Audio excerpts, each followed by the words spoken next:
اس میں کیا شک ہے، کیونکہ بنیادی فرق جو کشف الہام اور وحی میں ہے کہ وحی میں کوئی غلطی نہیں ہوتی اور وحی حجت ہوتی ہے، یہ دو فرق ہیں، اس پہ اہم ہے یہ۔ تو وحی اور الہام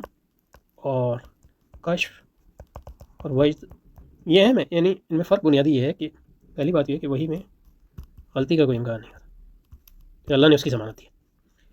الہام اور کشف اور وحی میں غلطی کا امکان ہوتا ہے، اور الہام کشف اور وحی جو ہیں یہ حجت نہیں ہے، کسی کی حجت نہیں ہے، نہ آپ کے لیے نہ کسی اور کے لیے، حجت ہے، دلیل ہے، وہی دلیل ہے، یہ دلیل نہیں ہے، یہ صرف مطلب تثبیت کے لیے ہوتے ہیں، اور یعنی انوار ہیں جو اللہ تعالیٰ جو ہے دوسرے عالم جو حقیقی عالم ہے اس کے ہم کو دکھاتا ہے تاکہ ہمارا ایمان مضبوط ہو، یا ڈائریکٹلی یا ان لوگوں کے ذریعے جو اہل اللہ ہیں ان کے ساتھ بیٹھنے سے، لیکن وہ نہ تو یقینی ہے نہ کسی کے لیے دلیل ہے، یہ اہم ترین بات ہے۔ اچھا جی، تو یہ ہم جس کا تو حضرات جب آسانی سمجھ میں آتا ہے کہ خطبہ عنوان بالوحی ہو سکتا ہے، اس لیے کہ خطبات یہاں صوفیانہ حوالہ وردہ جن مشابہات کی ترکیب علمی نقطہ نظر سے کی گئی، وہاں باعتبار علم صرف